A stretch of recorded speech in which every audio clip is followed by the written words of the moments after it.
You have to walk the talk. You have to be authentic as a leader. If you're not doing it, they see that. It is entirely universal. There's other people who are going through this. For me, a great leader needs to be able to marry three things: vision, systems, and people. Welcome to Leadership Moments if this is your first time, and if you are returning, thank you for your support. This show is about leaders from all walks of life, leadership tips, and maybe even a little of what you wouldn't expect to help you in leadership. We would appreciate it if you tell someone else about our podcast as we strive to support all leaders that want to just be better. Let's get on with the show. Hello, leaders and future leaders. Welcome to another episode of Leadership Moments. I'm Tap, and I'm thrilled to be exploring a topic today that touches every leader's career journey at multiple points. We've had many talk to us about the particular dilemma for a long time now, and it seems like everyone has a very strong opinion, one way or another, and it's one of those leadership questions that doesn't really have a clear-cut answer, which makes it perfect for us to dissect and analyze from multiple angles on this podcast. So we'll be diving into research, sharing personal experiences, and hopefully giving you some frameworks to make the decision for yourself.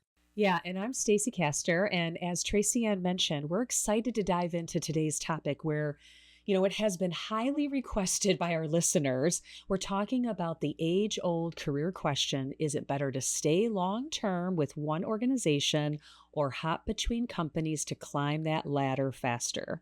And this topic is particularly interesting because it reflects such a dramatic shift in the workplace culture over the past few decades. Our parents and our grandparents often stayed with the same company for over 30 years, where they received a gold watch, they received a pension. You don't hear many companies that do pensions anymore, right? Today's landscape looks entirely different with the changing expectations from both employees and employers.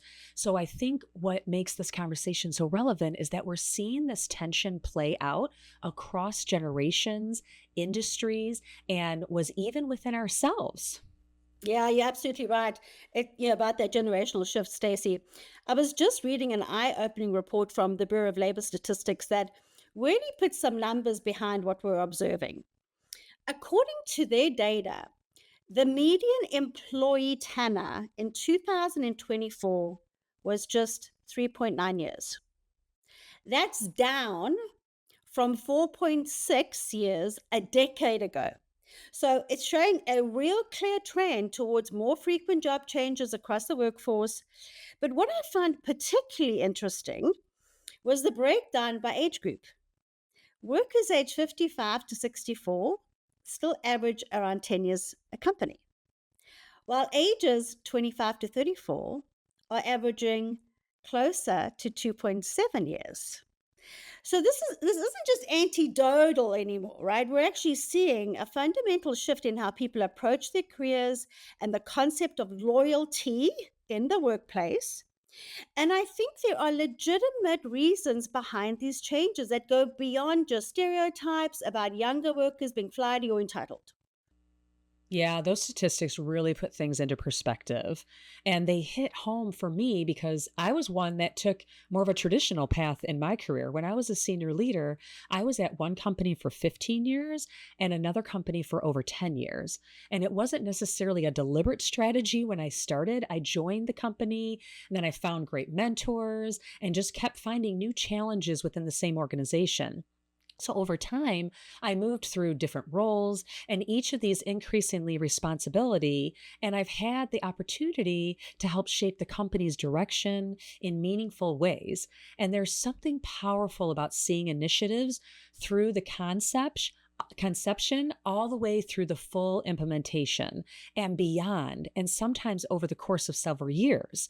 So going to witness to the full cycle of your work, which isn't always possible when you change organizations frequently. Yeah, that's right. And here I am, the poster child for the modern career path and job hopping. So when I was working as a senior leader, I think my longest stint at any organization was around 4 or 5 years. And I've worked now at 5 different companies over the past decade. Each move represented a significant jump in either, responsibility or compensation, sometimes both. My perspective has been that waiting for traditional advancement timelines was not optimal, especially in like really fast moving industries where external experience is highly valued. I've been able to accelerate my career trajectory by strategically making moves when I felt I had gained the primary learning from each role. And frankly, each transition has boosted my compensation significantly more than annual raises typically would, because the average raise now is what, 3%, right? If you even get that. And that's, think about inflation. Okay.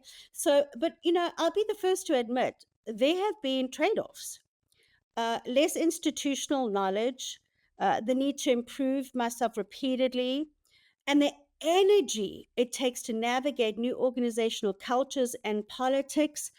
It's not easy. It's really hard. And when you are in an organization and you have that institutional knowledge, you feel so good about yourself. When you come in as the new kid on the block and you're sort of the one that doesn't have the experience, you are a duck out of water and it feels awful. Yeah. For a little while. Feels off for a little while. But I think Yes, our yeah, different yeah. our different experiences help us explore this topic from both perspectives, which is a beautiful thing, which is why we wanted to bring this to this episode. So let's dive in at looking at the benefits of long-term tenure, which is something that I can speak to firsthand. So when you stay with one organization for several years, you develop a kind of institutional knowledge that's almost impossible to replicate or transfer. There's a thing that we even call purple squirrels, that there's no such thing as a purple squirrel, but when somebody's been within an organization for so long, they become that purple squirrel because they have that knowledge that you can't get on the street. And so you understand not just how things work on paper, but how they work in reality. You know the history behind the decisions, the personalities involved, and the unwritten rules that drive success. So this deeper understanding means that you can often navigate complex situations more effectively and avoid repeating mistakes from the past. But beyond that, there's a relationship factor.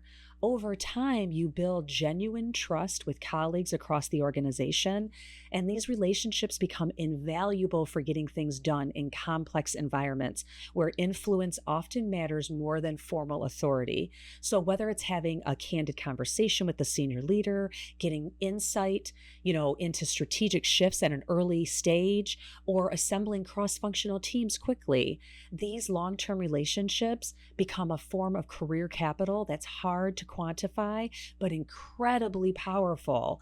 And research backs this up. A comprehensive 2020 study from Harvard Business Review found that executives with longer tenures at their companies tended to have stronger internal networks and were more effective at implementing complex initiatives that required cross-departmental collaboration.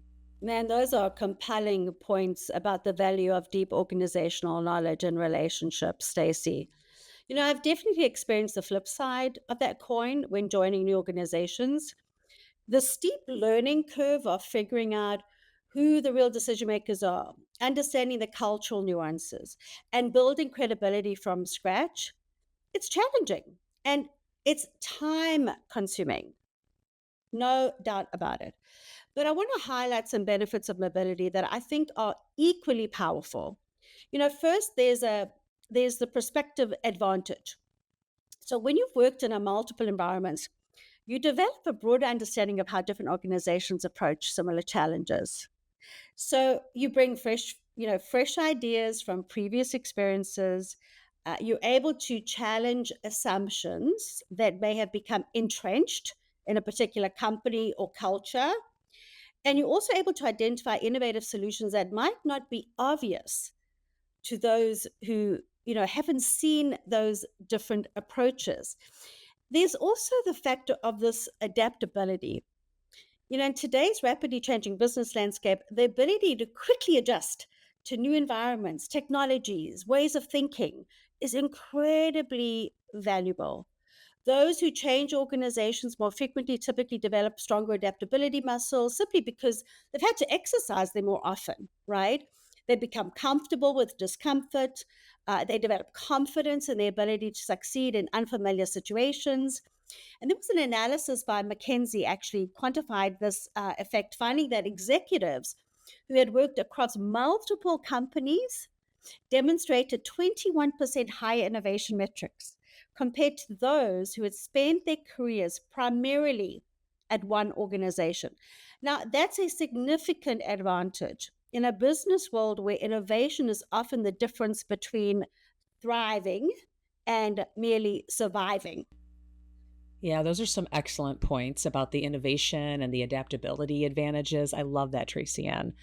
Now, I've definitely had to be intentional about seeking out new perspectives and approaches to avoid the dreaded "that's how we've always done it" syndrome. Oh, my Can't word. stand that, right? Me too. Oh, So let's talk about another factor that often drives career decisions: compensation. The favorite or not so favorite topic. There's a substantial evidence that suggests that strategic job moves can accelerate salary growth. So according to ADP, their workers who changed jobs saw an average wage growth of 10% in 2023, where those who stayed saw increases averaging just 5.1%. Now, that differential becomes even more pronounced over time when you think about it. So, but I wanted to challenge the notion that financial compensation is not, it's the only form of value that we should consider. And so when you stay with an organization long term, you often accrue benefits that aren't reflected in your base salary: deeper relationships with leadership that can lead to unique opportunities for your career, and the ability to shape your role to align with your strengths and interests. And sometimes more flexibility as a trusted team member as well. So there's also the psychological value of stability and belonging that becomes as part of an organization's story over time. These intangibles don't show up on a pay stub, but can significantly contribute to your overall career satisfaction and work-life integration. You know, Another consideration is that you move into more senior leadership positions, the value proposition changes somewhat. The ability to drive substantial organizational change typically requires deeper understanding and stronger relationships because you're doing a lot more cross-functional, both of which takes time to develop. So while frequent moves might accelerate your career advancement, there could be diminishing returns as you progress into executive leadership where, you demonstrated long-term impacts become increasingly important. yeah. And, Stacey, it's a very thoughtful analysis of the compensation dynamics. The financial advantage of strategic moves is certainly compelling. The Forbes report I came across really drives this home. They found that staying at the same company for over 2 years could result in earning 50% less over a lifetime compared to more mobile peers. That's a staggering difference that could amount to millions of dollars over a full career span. But your point about different forms of value is really well taken. I've experienced both sides of this equation. While each one of us, while each of my moves has actually resulted in meaningful compensation increases, I've also had to rebuild my reputation, influence from the ground up multiple times. Sometimes that works successfully, sometimes it doesn't, as you know. There's a real cost to that process that isn't captured in salary figures alone. And quite frankly, there's more stress there, by the way. I also think we need to acknowledge the industry factor in this conversation. Career paths and expectations vary dramatically across sectors. In technology, for instance, frequent movement is practically expected and often necessary to stay current with rapidly evolving skills and technologies. According to the Tech Talent Analytics report from 2023, the average tenure for tech professionals is just about 2.7 years. Compare that to healthcare management, where the average tenure is 5.1 years, or education, where longer tenures are often directly tied to advancement and credibility. The right approach really depends on your industry context and your career goals and how that aligns to your happiness, right? So let's also consider the organizational size and the growth trajectory. In a rapidly scaling company, you might be able to experience tremendous growth, variety without changing employers, right? As you said, you had all these roles and, you're able to continue to grow. Conversely, in a stable, mature organization with fixed hierarchies, external moves might be necessary to advance at a desirable pace. So the key is being strategic rather than either blindly loyal or reflexively restless. Yeah, you raised some excellent points about how industry context shapes these decisions, right? There's not just one answer for everybody. And, it reminds me of what we need to move beyond binary thinking on this topic. It's not simply staying is good or moving is good. The reality is, it's much more nuanced. And, I'd like to introduce the concept that might be helpful for our listeners, and it's what I call career seasons. So, throughout our professional lives, we may go through periods where rapid growth and diverse experiences are exactly what we need. And these might be seasons for more frequent movement. And then at other times, we might benefit from stability and deeper impact, seasons for longer tenure. The key is recognizing which season you're in and making intentional choices accordingly. And a lot of times, those seasons are what's going on in your personal life. It may be starting a new family. It may be you're young and single. It may be I'm trying to just move to another area of the country, whatever that is. So, for early career professionals, for instance, broader exposure across multiple environments often accelerates learning and helps clarify long-term interest and strengths. So Deloitte's millennial survey confirms this trend. It's finding that 43% of millennials plan to leave their current jobs within 2 years, and only 28% plan to stay beyond 5 years. Now, they're prioritizing skill development and diverse experiences, which makes perfect sense at that career stage. But as you reach mid to senior leadership, the equation often shifts.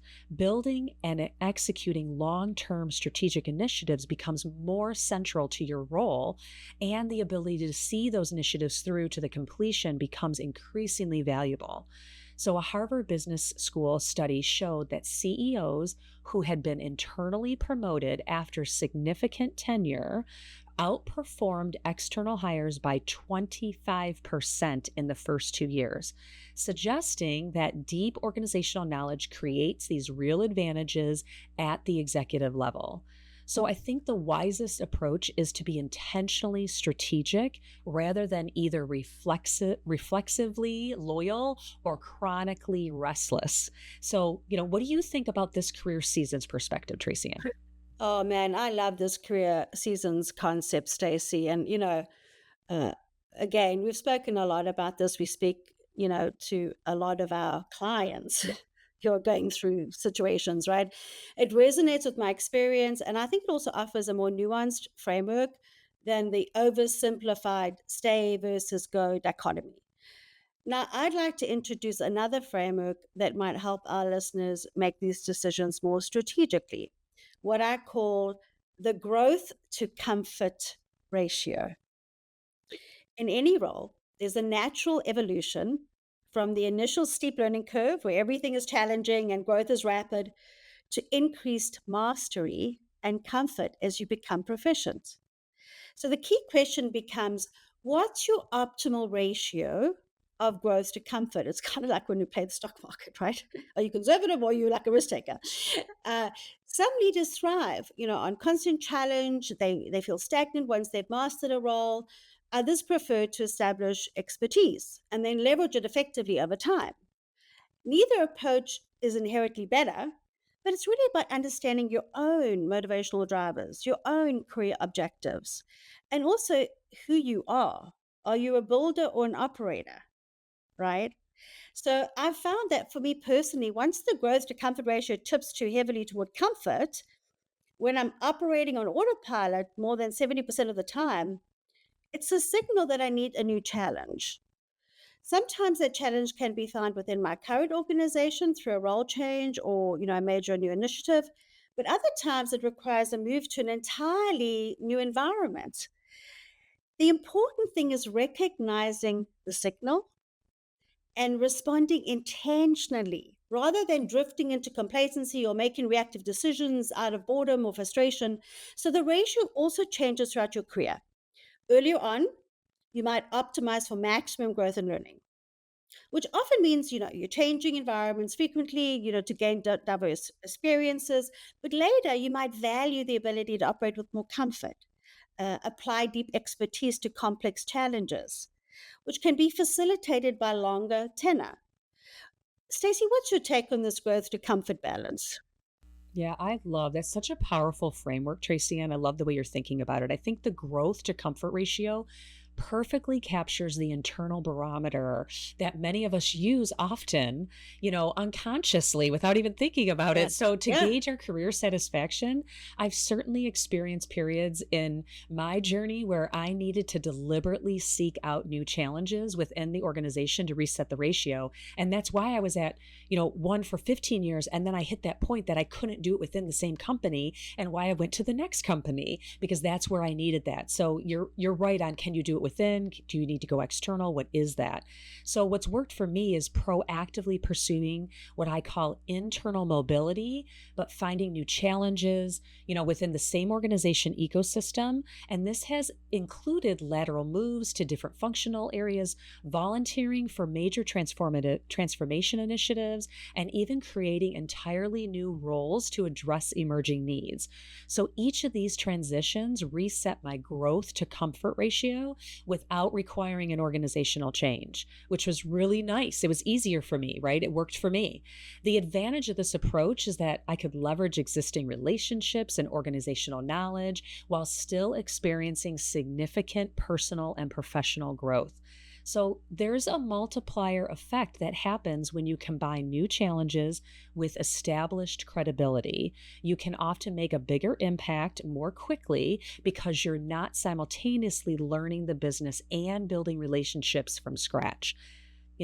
But I want to acknowledge that this approach requires an organizational culture that genuinely supports internal mobility and growth. Not all companies provide these opportunities, and sometimes external moves are absolutely necessary to continue your development.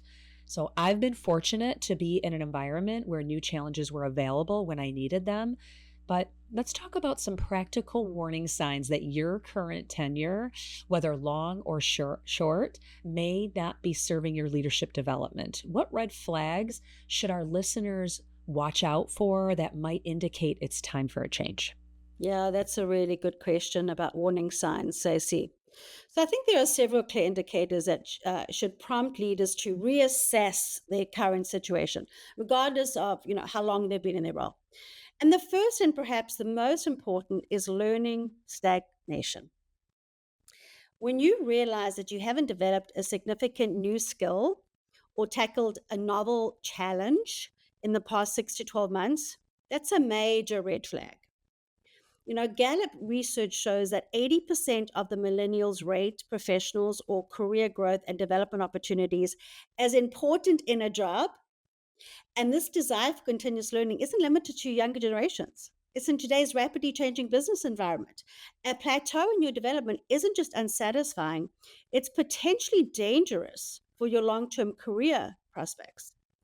Another warning sign is when you have been passed over for promotion multiple times, despite strong performance. So while timing and organization factors sometimes explains a single missed opportunity, a pattern of being overlooked suggests either a misalignment between your aspirations and available opportunities, or worse, a failure of the organization to recognize your potential. In either case, it's worth seriously considering whether your current environment is the right place for your continued advancement. Compensation stagnation. Relative to the market is another clear signal. If you're consistently receiving minimal increases while the market rate for your skills has increased significantly, you're effectively taking a pay cut each year. So this often happens when an organization, relies on standard percentage-based increases rather than regularly benchmarking against current market rates.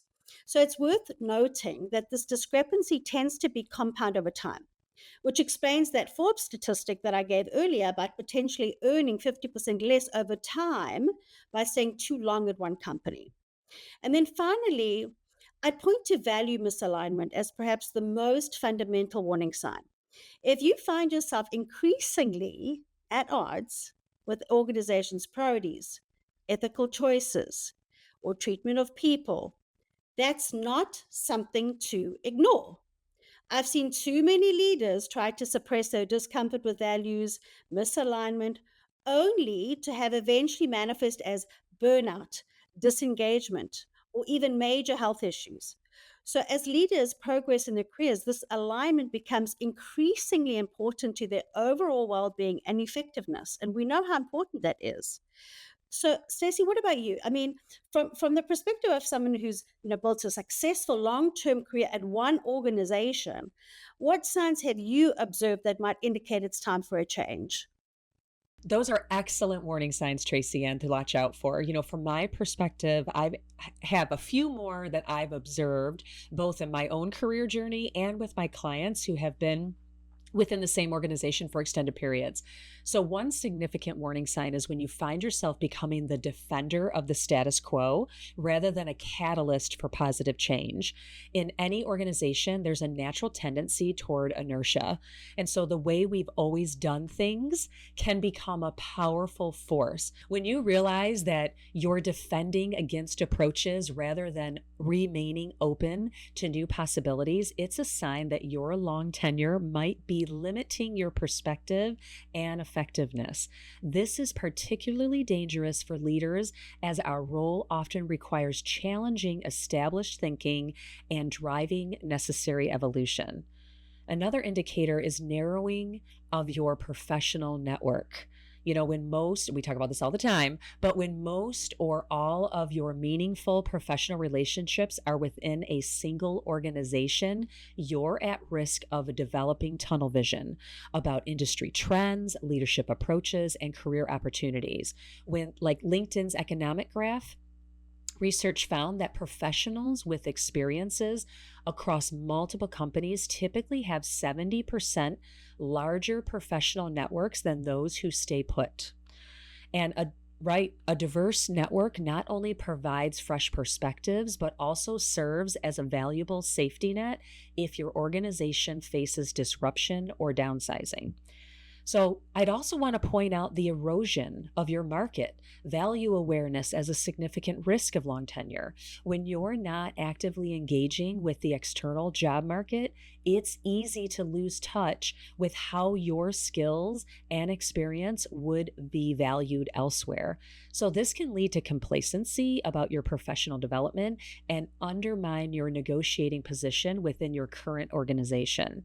So make it a practice to have exploratory conversations with recruiters out every 12 to 18 months, even when you're not looking to make a move, simply to maintain an accurate understanding of the market position. And finally, this is what I like to call identity fusion. When your professional identity becomes so intertwined with your organization that you can't separate the two, while the strong organizational identification can be positive, having this fusion creates vulnerability. If organizational changes, leadership transitions, and other shifts suddenly disrupt that identity anchor, it can trigger a profound personal crisis. I've seen long tenured clients struggle tremendously when faced with reorganizations or role eliminations, precisely because they hadn't maintained a distinct professional identity independent of their organizational role. So, these warning signs don't necessarily mean that you should leave immediately, but they do indicate areas that require intentional attention and possibly corrective action. So whether that's through internal changes or an external move. Those are great, great insights, really good insights. So, look, on the career tenure dilemma, we'd love to hear from our listeners about their experience with long versus short tenures, how they've navigated these complex decisions in their own leadership journeys. And don't forget to subscribe wherever you get your podcasts so you never miss an episode of Leadership Moments. Thanks for tuning in. See you next time. If you enjoyed the show, please go to leadershipmomentspodcast.com to subscribe to the podcast or on your favorite player, as well as follow us on Instagram and LinkedIn. You can also send us a message on what you like and don't like, or what guest you want us to have on the show. So until next time, This is Stacey Castor, and what doesn't challenge you won't change you. and I'm Tracy Ann Palmer. Be the change you wish to see in the world.